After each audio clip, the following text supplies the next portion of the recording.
Judge Jeanine Pirro, and the executive director of the National Center for Policy Analysis, Fox News contributor, Lieutenant Colonel Allen West. Judge, you're a former prosecutor. Is that breaking the law? Former prosecutor and judge, and what I can tell you is this. Well, you had a judge show. You were also a real judge. I was a real judge. No. I was an elected county judge. Here's the problem.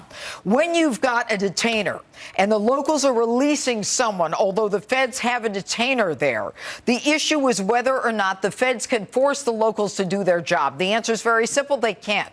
But what the federal government can do now... Aren't they aiding and abetting in the breaking of law? Well, you know, that's an argument you can make, but you're not going to win that argument. What you can argue... So they can release people that are criminal aliens that have broken American law and just release them, and they're not held accountable. You know why? Because there's a sovereignty that they have. But this is what we can do to stop them.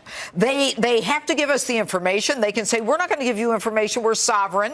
We're not going to give you anything that tells you that they're illegal, and we're not going to ask them if they're illegal. But Congress can force them, and we can stop the money going to them, and they have to tell us. That's the end of it. Sheriff Clarke, I know you met with Donald Trump. I don't know if you talked about a position. Anything you want to share with us, I'd love to hear.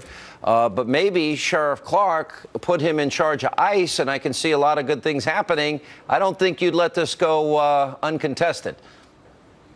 No, I wouldn't. First of all, Donald Trump, President-elect Donald Trump, owes me nothing. I supported him because I thought he was best for the country. But look, we're at a crossroads. Either we're going to be a sovereign nation and enforce our borders, or we're not. The problem is getting worse. We have to have zero tolerance for people illegally crossing the border, coming into the country, and setting up residence. Now, the cities are not going to comply. And as the judge indicated, they really don't have to. But under federal statute 8, United States Code Statute 1324, there are criminal sanctions for people who provide safe havens and harbor people that they know are in the country illegally. We don't enforce that law. So we don't need, Congress will deal with immigration reform when they come back. But there are things on the statutes that we have to enforce. We have the Otherwise, ability to go into the sanctuary city and remove them? If we know about them. If we know about them. Allen West, Colonel, good to see you. You met with the president-elect. How did that go? It went very well. I actually met with the vice president-elect and his national security team of Lieutenant General Flynn and KT McFarland. And anything going to come of that you can share with me? Well, just proud to continue to serve this great nation as 4 generations in my family have done. So we'll see what comes of that. What do you make of this issue of sanctuary cities? How should it be handled? Well, very simply, I mean, this is not being in defiance of the Trump administration. It's being in defiance of this constitutional republic and this rule of law. And as Sheriff Clarke stated, if we don't have sovereignty as a nation, regardless of what you see happening at the city, then we have a breakdown of the rule of law and this establishment of this republic. So I think that Representative John Culberson of Texas has already created a means by which we can cease the funding to these cities because they cannot continue to act in defiance. And when you talk about political optics, this is not a winning argument for the Democrat Party whatsoever. Well, the amazing part of this, Sean, is that they say that these laws are unjust federal immigration laws and that they're bigoted. Here's the bottom line. These are federal laws. They are meant to be followed. We have the ability to enforce those laws, and it's about time we did.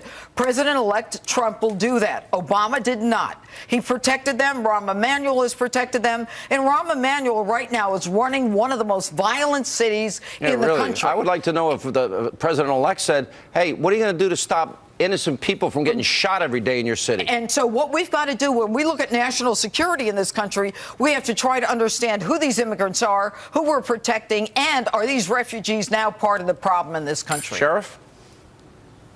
Sean, sanctuary cities are havens for criminal activity because criminals prey on people illegally in the country, knowing they cannot report that to the police for fear of being found to be in the country illegally themselves. So we have underreported and unreported crime, serious crime, rapes, domestic violence, child abuse as a result of sanctuary cities. Colonel West, I just can't understand. To me, and I think the average person hearing that cities can defy federal law this way and help those that don't respect our laws and sovereignty, even criminal aliens that are in their jails and get released and don't get sent back. It's mind-numbing. They're willing to gamble with the lives and the safety of the American people. I don't understand it. Well, you're absolutely right, and it shows you where their priorities and their concerns are. Go and talk to this Kate Steinle's family out in San Francisco and ask them how they feel about this. And I'm sure that that story is repeated all across the United States of America.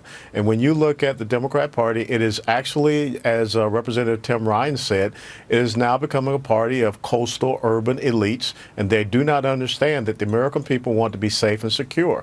And this is a serious policy issue. It's a serious rule of law issue. And if these mayors decide that they don't want to be part of this constitutional republic, there are means by which they can be held accountable. Good to see all of you, and all three of you I could see in a Trump administration. I'm just guessing. I have no insight. Nobody tells me anything. You're all three my friends, and none of you tell me a thing. I'm like, really?